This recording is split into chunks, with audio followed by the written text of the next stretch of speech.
everyone, welcome back to my channel. I'm Addie, and today we're going to talk about breastfeeding. Everyone says that it's so natural, but in the beginning it's actually so hard, and no one ever told me that. So I'm going to get to my story, but before I do, please click the subscribe button below and give this video a thumbs up.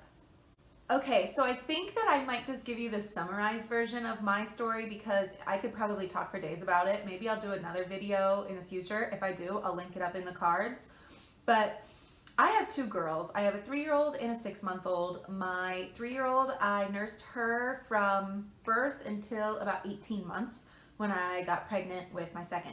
And then the second one I have nursed now for 6 months. So I have nursed 2 babies, and both of them have had their own challenges. With my first, it was about 4 months of pain and agony until I realized that something was wrong and that I could get it fixed. And then with my second one, I found out early on, like day 1 when she was born, that she had the same issue. So we were able to get her fixed really soon, in like at day 6.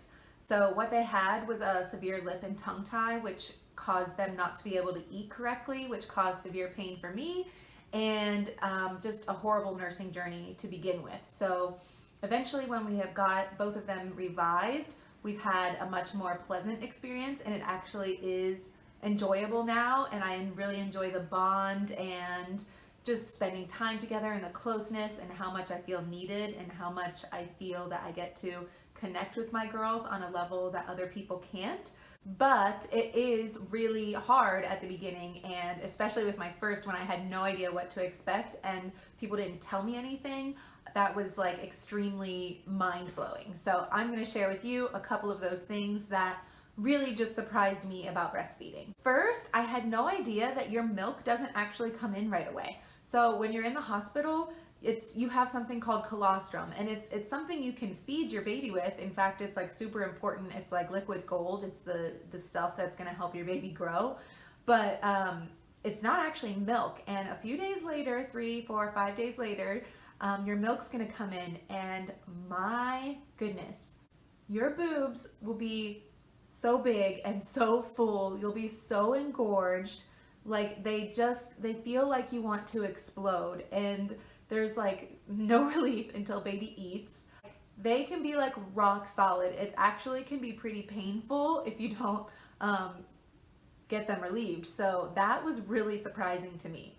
And then along with that, when you are so full, when baby tries to latch, they might not be able to because you're so full and their mouths are so tiny. So that was really surprising and really frustrating for me because I felt like, how am I going to feed my baby? So I actually had to express some milk in order for baby to latch, which was like another thing. So that was also really surprising. And then to go along with that, when you're so full and baby does try to latch, when your letdown happens, milk might be flying across the room because it is so forceful, because there's so much milk that like baby can't take that all at once. They're so small, so they just unlatch and then milk shoots across the room, and it's crazy. I remember being at one of my friends' houses and trying to nurse when Isabel was really brand new, and her dad happened to come home and just milk was flying everywhere. It was so embarrassing but also so funny.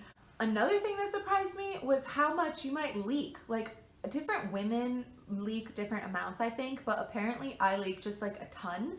And I remember with Isabel being in bed, and I would wake up in the morning and my bed would be like soaked, like through my bra, through my shirt, sheets soaked, like, and still I was rock solid. So like, I don't know, like even nipple pads or like breast pads didn't even work for like the first few weeks. I had to wear like diapers, like reusable diapers, that kind with like cloth diapers, and I would use those in my bra because I just could not keep the leaking contained. So that was crazy. And then also, like, newborns eat so much. Like, it's not on a schedule every exact 2 to 3 hours. That's not how newborns are.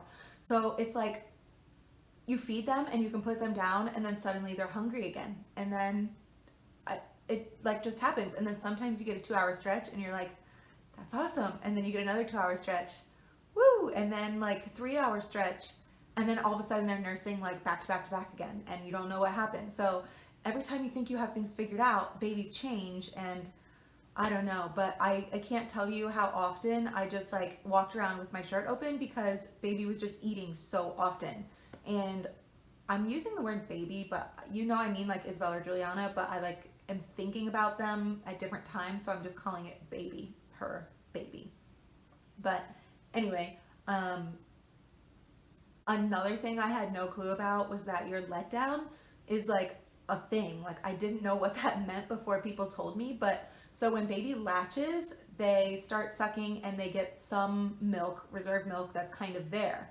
As they continually suck, it's like a floodgate. So it's like little, and then like the floodgate releases and your milk is like free flowing. And that's what the letdown is.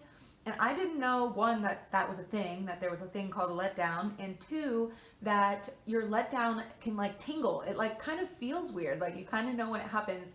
I've talked to some other women who like had no idea that that was even a thing and they don't feel it at all. But then I've talked to others who are like, what's happening? Like I feel this thing. And I'm like, oh, that's probably your letdown, because that was new for me. And I was like, what is this? But you eventually kind of figure it out. But it was kind of weird and interesting feeling at first. Another thing that kind of surprised me when my baby was born and she was nursing so much was to figure out that babies, newborns, don't just nurse because they're hungry. They nurse for so many reasons. It's for, comfort. It's for when they're teething. It's for when they're hurt. It's for when they just want mom. It's for when they want eye contact.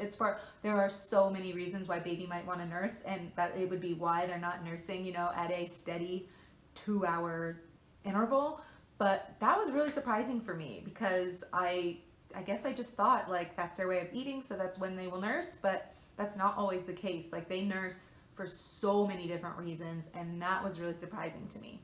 And then with my journey specifically, one thing unfortunately that I had to learn is that there can be so many problems with breastfeeding, and I feel like no one ever talks about that either. But things like lip ties and tongue ties, like with which both of my babies were born with and both misdiagnosed in the hospital for. So again, that'll be a story in my story, but there are other problems too, like mastitis, which is like getting hit with the flu from a clogged duct. Like that was so painful, and you're just knocked out, and I had no idea that was even a thing.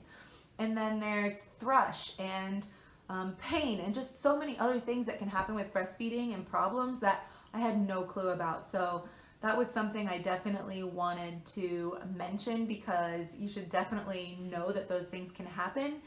Okay, so now I'm going to talk to you a little bit about cluster feeding and what cluster feeding actually is. And that is when baby is going through those stages of nonstop eating, or eating for a long time and then taking a very short break and wanting to eat again.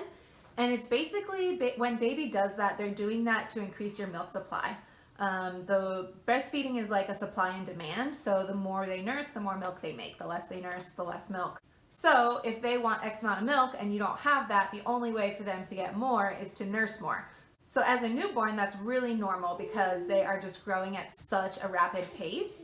And then throughout their time as babies, it's also totally normal. Like there are growth spurts like days 7 to 10, 3, 6, and 9 weeks, 3, 6, 9, and 12 months. So there are growth spurts and leaps and regressions and all those things that baby will go through throughout their time as a baby. And cluster feeding and nursing more often during those times is totally normal. What I would recommend if you're going through that is to have a nice comfy couch or comfy chair and a good movie or TV show to watch, because you might be nursing a lot of the time. So having that is the only thing that kind of kept me sane going through that. I also want to talk about breastfeeding and sleep, because in the beginning they are nursing on demand. Like I said, that's about every 2 to 3 hours. So at night that can be so hard. Like sleep deprivation took on a whole new meaning when I had Isabel. Like I had no clue what sleep deprivation was before then.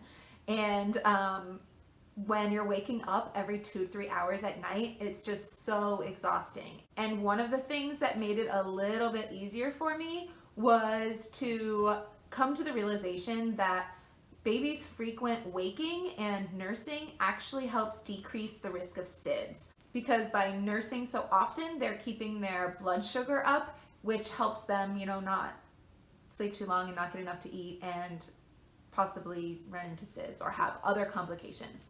But it also helps keep your milk supply up, which is obviously what they need for nutrition. So that's good, because I know a lot of women struggle with milk supply. So that frequent nursing helps keep your milk supply up. And one tip I would have for nursing while sleeping is to dream feed. So if baby is constantly waking up at 10 p.m. and then 12 and then 2, when you go to bed at night, like say you go to bed at 9:30 or 11 or whatever it is, before they actually wake up, just go to nurse them, and while they're still sleeping, and then you'll get them to sleep a longer stretch. And then another thing that really also helped me was learning about side lying position, which is where you can literally lay down and then put them next to you and have them nurse while you're laying. And that just helped so much during the middle of the night feedings for me. Another thing that I guess kind of surprised me was the feeling that Dan had, I guess, a lack of connection at first, or feeling left out when we first brought the newest baby home. Babies only can stay awake for like 45 minutes at a time when they're first born, and 20 minutes of that can be like attached to you. And then, some of the other parts of that, they just want to be held by you. So that can make dad feel really left out. And I know a lot of people want to maybe like pump and give dad a bottle to feed baby to make them feel included, but that's just not how we wanted to do it. Like, that was more work for me, to pump and fill a bottle and clean the parts and do all that. So we just found other ways for dad to bond with baby. He was, resident diaper changer, and he would take her in the early mornings and just give me some either sleep or self-care time. And so they eventually, were able to create their own bond just through play in those minutes or hours where she was awake in the early times. And that helped them create their own connection. And, bath time even, he did the baths. So you just have to make sure that dad has some special things that he can do with baby, because unfortunately in the early days, baby is just surviving, and you as mom are the survival thing and the comfort thing. So baby does really want you a lot in the early days. So just try to find ways for dad to be included and not feel left out.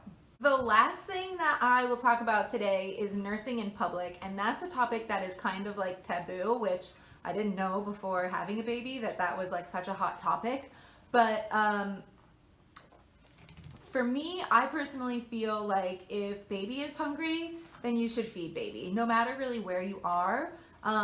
And that's just like, think about it. If you went to a friend's house and you were hungry, you would want to eat, or you would ask for an apple maybe. Or if you were, out running errands and you got hungry, you would go and grab a snack, or go grab a burger, or go grab something at a restaurant. And so baby is the same, and they don't have, a way to communicate that to you other than crying. So it's like, to me, nursing in public is something that is necessary. Like, you need to feed your baby when they're hungry.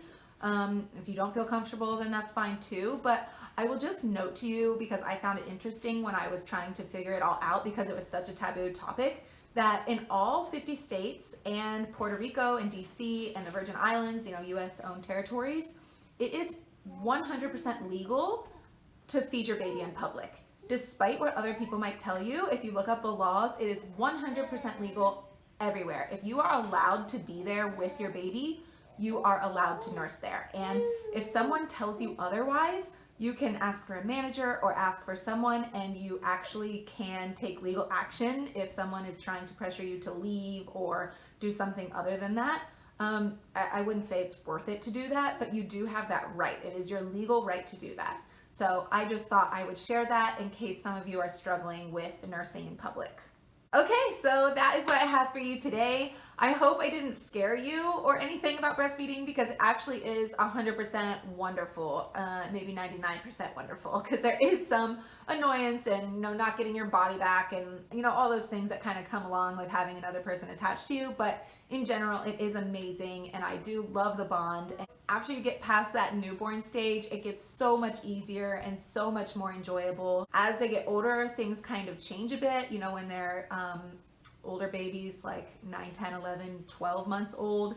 You know, you might deal with other issues like twiddling and biting and those sorts of things. So maybe I'll do a video on that topic later. If you'd be interested in that, let me know in the comments. And that's all I have for you today. So I will see you next time.